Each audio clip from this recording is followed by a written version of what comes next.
નમસ્કાર મિત્રો, સાથીઓ, દર્શકો.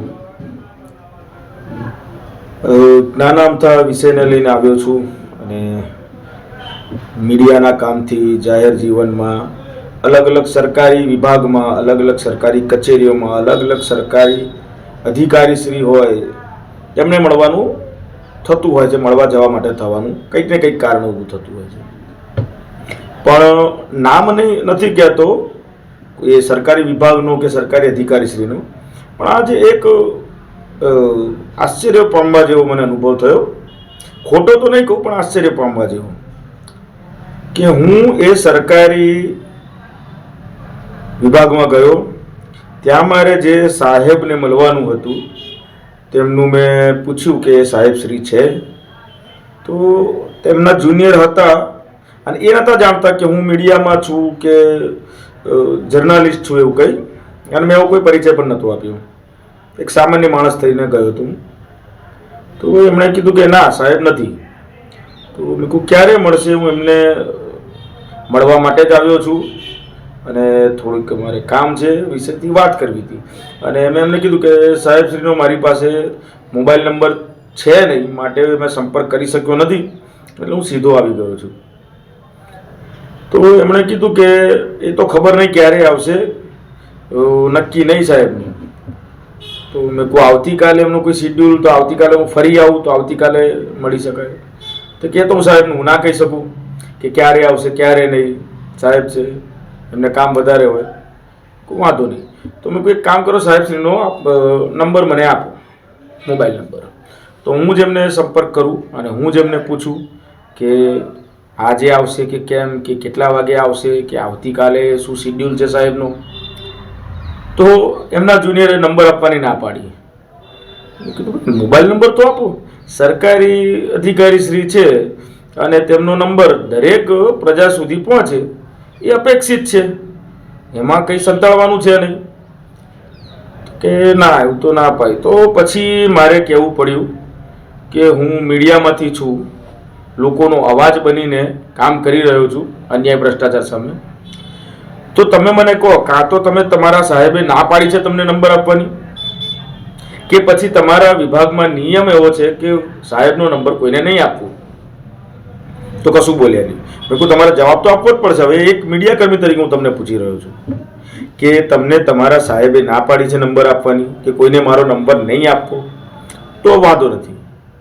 કે પછી તમારા વિભાગમાં એવો નિયમ છે કે સાહેબનો નંબર કોઈને આપવાનો નહીં. એટલે એ લોકો થોડા ટેન્શનમાં આવ્યા અને એ લોકોને લાગ્યું કે હવે મીડિયા કર્મી છે, આવી રીતે કડક પ્રશ્ન પૂછ્યા છે, તો પછી એમણે મને મોબાઈલ નંબર આપ્યો. મેં કીધું આભાર. પછી મેં સાહેબશ્રીને ફોન લગાવ્યો મારા મોબાઈલ પરથી અને મેં વાત કરી. મેં કહું મળવું હતું, એક કામ નાનું અમથું છે, કંઈ ખાસ એવું મોટું કામ છે નહીં, પણ આ શ્રીની બદલી થઈને આવ્યા પછી આપણે હજુ મળાયું નથી, પરિચય થયો નથી.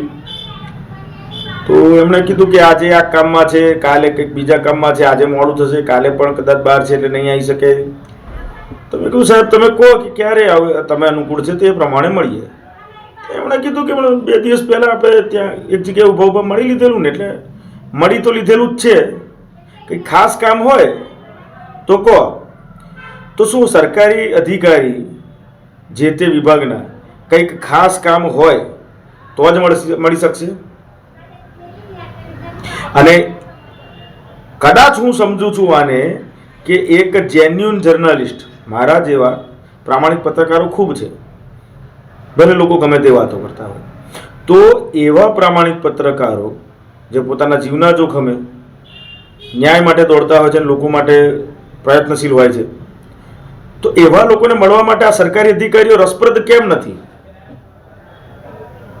સરકારીશ્રીએ ચોખ્ખું કીધું કે ખાસ કામ હોય તો જો, બાકી 2 દિવસ પહેલાં આપણે ત્યાં એક જગ્યાએ ઔપચારિક મળવાનું થઈ ગયેલું 30 મિનિટ માટે, તો કે ત્યાં મળી તો લીધેલું જ છે ને.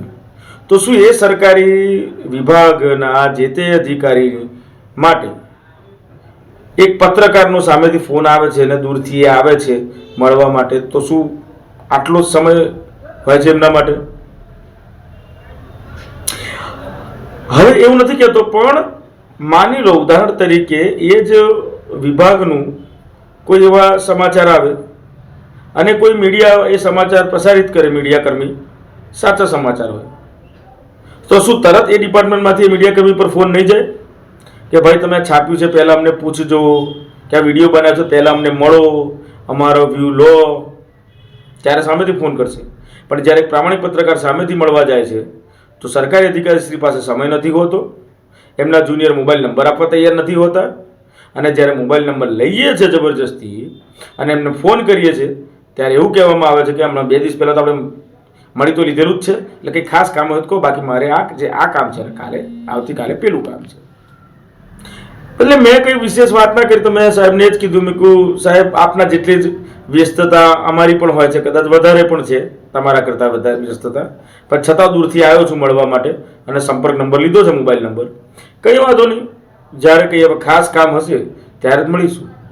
પણ હા, ચોક્કસ આમાંથી એક અનુભવ થયો કે ઘણા અધિકારીના મગજમાં, ના વિચારોમાં પત્રકાર માટે કેટલું માન સન્માન હોય છે ખબર નહીં. એ પછી એ કઈ ગુણવત્તા થી જોઈ રહ્યા છે, કયા એંગલથી જોઈ રહ્યા છે પત્રકારને.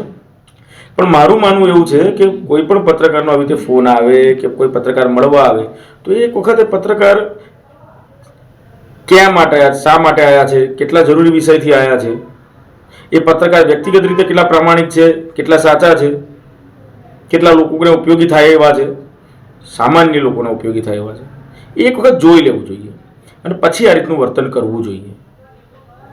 બાકી તો ચાલે છે મીડિયામાં કામ, અને આ એક નાનો વિચાર હતો તો પ્રજા સુધી, તમારે સૌ સુધી મૂકવો જરૂરી લાગ્યો તો મૂક્યો. બાકી મળતા રહીશું, ત્યાં સુધી રજા આપો. ધનંજય શુક્લ.